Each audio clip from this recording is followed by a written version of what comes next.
एक दिन छोटी यानी कि मिनी कहती है, देखो दीदी, सॉरी रिन्नी। क्यों? दीदी हूँ मैं तेरी, दीदी बोल। नहीं, दीदी होती तो मेरा ख्याल रखती। मुझे क्या पसंद है वो तुझे पता होता। तू तो जानबूझकर ऐसे काम करती है जिससे मैं दुखी रहूंगा। कैसे बात करती है मिन्नी? मैं तो उल्टा हमेशा ये चाहती हूँ कि तू सही चले, तेरा कोई नुकसान ना हो। तुझे भले लगता हो कि दीदी जो बोल रही है वो गलत है, लेकिन आगे जाकर तुझे पता चलेगा कि मैं सही बोलती हूँ। क्या सही बोलती है? हाँ, राहुल कितना अच्छा लड़का है, मुझे कितना प्यार करता है, लेकिन नहीं, तू तो बिल्कुल भी नहीं चाहती कि मैं एक अच्छे लड़की के साथ रहूं। तभी माँ वहाँ आ जाती है। क्या हो रहा है? रिन्नी चल रसोई में खाना बनाने में मदद कर। मिन्नी तू पूरे घर की सफाई कर। हाँ, ताकि सारा कचरा मेरे चेहरे पर गिरे और मेरा चेहरा खराब हो जाएगा। माँ, मैं तेरे साथ किचन में चलूंगी। रिन्नी माँ को इशारा करके मिन्नी की बात मान लेने को कहती है। अगले दिन घर की घंटी बजती है। अरे राहुल, क्या काम है? कुछ चाहिए क्या? मिन्नी से मिलना है मुझे। उसने मुझे बताया आपके बारे में कि आपको मैं पसंद नहीं हूँ। भाई क्या दिक्कत है आपको? हैं? देखो राहुल, मिन्नी अभी पढ़ाई कर रही है, अभी उसकी उम्र करियर बनाने की है। हाँ तो मैं कौन सा उसकी किताब छीन रहा हूँ? मैं अभी तो पढ़ ही रहा हूँ ना उसके साथ। देखो राहुल, तुम भी अपनी पढ़ाई पर ध्यान दो और मिन्नी से दूर ही रहना। तभी वहाँ मिन्नी आ जाती है। हाँ हाँ, जो मिन्नी को पसंद हो उससे तो उसे दूर करना ही है ना। देखो रिन्नी, मैं साफ साफ बोल देती हूँ, मेरी लाइफ से तो दूर रहा कर। तभी वहाँ पिता आ जाते हैं और वो मिन्नी को चांटा मारते हैं। देख मिन्नी, वो बड़ी बहन है तेरी, और राहुल दोबारा देखना मत यहाँ पर, इस घर में या मिन्नी के आसपास, वरना। राहुल वहाँ से भाग जाता है। मिन्नी रिन्नी को घूर कर देखती है और कमरे में चली जाती है। अगले रोज, माँ मैं कॉलेज जा रही हूँ। मैं भी चल रही हूँ, रुक। मिन्नी बहन के साथ बाहर तक तो जाती है, लेकिन बाहर राहुल खड़ा होता है। मिन्नी उसके साथ बाइक पे बैठ जाती है। अच्छा रिन्नी की बच्ची, अब अपना रास्ता देख ले, मैं तो चली। चल राहुल। रिन्नी को बहुत बुरा लगता है। वो समझ नहीं पाती कि वो क्या करे, पिता को बताए या ना बताए। रिन्नी कॉलेज जाती है तो उसे पता चलता है कि मिन्नी तो कॉलेज पहुंची ही नहीं है। वो रीटा से कहती है, रीटा, रिन्नी को देखा क्या? हाँ, उसका मैसेज आया था कि वो शादी कर रही है आज राहुल के साथ। क्या? शादी? फोन करो उसे तुम अपने फोन से। रीटा फोन करती है तो मिन्नी कहती है, हाँ रीटा, आ जाना पहाड़ी वाले मंदिर में, मेरी शादी और मेरी सबसे प्यारी सहेली ना हो। ऐसा कैसे हो सकता है? मैं आज बहुत खुश हूँ, जल्दी से आजा तू। स्पीकर में मिन्नी की बात सुन रही रिन्नी उसे जोर से डांटती है। मिन्नी प्लीज ऐसा मत करना, ये लड़का सही नहीं है, ये ठीक नहीं है। मिन्नी, माँ पापा के बारे में तो सोच। उन लोगों के बारे में क्यों सोचूं जो सिर्फ आपसे प्यार करते हैं? और हाँ, ये शादी सिर्फ आपके कारण ही हो रही है, क्योंकि आप ही हम दोनों की जिंदगी में राहु बनकर खड़ी है। अब क्या करेंगी हाँ, जब हम लोग शादी कर लेंगे? रिन्नी परेशान हो जाती है।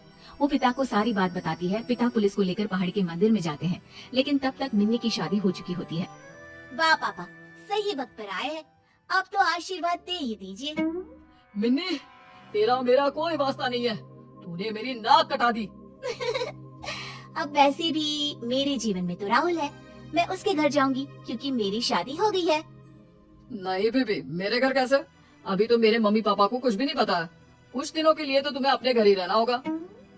पिता ये बात सुनकर मिन्नी की ओर देखते हैं और फिर बड़ी बेटी रिन्नी का हाथ पकड़कर कहते हैं, भाई हमें कोई मतलब नहीं है इस लड़की से, जहाँ मर्जी जाए, मेरे घर में इसके लिए कोई जगह नहीं है। रिन्नी पिता को समझाने की कोशिश करती है, लेकिन गुस्से में पिता रिन्नी को वहाँ से ले जाते हैं। रिन्नी फोन पर रीटा से कहती है, देख रीटा, तू किसी से कुछ ना कहना, उसे अपने घर ले जा और ये मत बताना कि मैंने कहा है। मैं कल तक कोई इंतजाम करती हूँ। हाँ दीदी ठीक है, लेकिन सिर्फ कल तक, उससे ज्यादा मैं भी कुछ नहीं कर पाऊंगी। रीटा मिन्नी को लेकर अपने घर चली जाती है। यहाँ रिन्नी को पूरी रात नींद नहीं आती। उसके मन में बहन को लेकर बहुत चिंता होती है।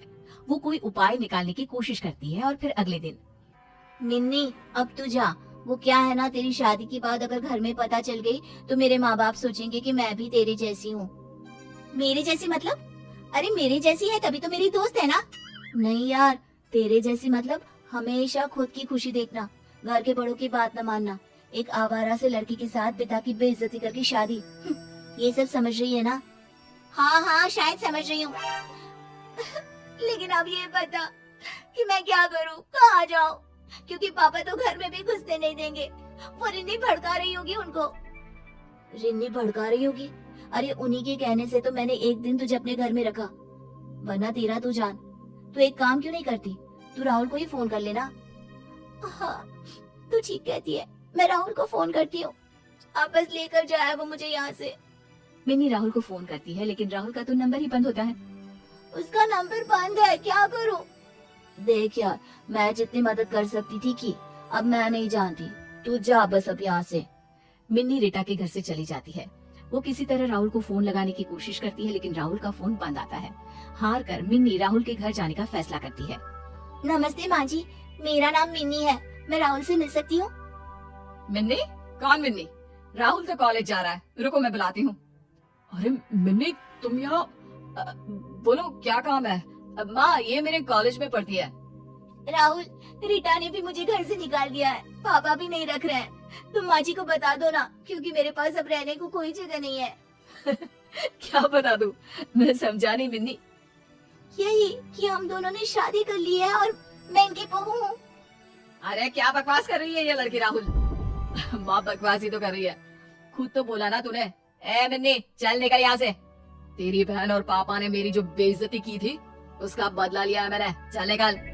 ऐसे मत बोलो राहुल, मैं खुद उन लोगों के साथ नहीं रहना चाहती। आए हाय, खुद के घर वालों की जो सगी है नहीं, हम लोगों के साथ क्या रहेगी, चल निकल यहाँ से। राहुल और उसकी माँ मिन्नी को धक्का देकर जैसे ही बाहर निकालती है, मिन्नी को उसके पिता थाम लेते हैं और साथ खड़ी होती है रिन्नी। देखिए आंटी जी, आपके बेटे ने मेरी बहन से शादी की है, उसके सबूत है हम लोगों के पास। मुझे माफ कर दो दीदी, चलो अब तो मैं खुद यहाँ रहना नहीं चाहती। बिल्कुल मेरी बच्ची, हम चाहते थे कि तू इस राहुल की असलियत को खुद जान ले, इसलिए रिन्नी ने ही मुझे समझाया था। चल घर, और अब इस राहुल को तो पुलिस ही देखेगी। पीछे से पुलिस आती है और राहुल को पकड़कर ले जाती है। मिन्नी रिन्नी से माफी मांगकर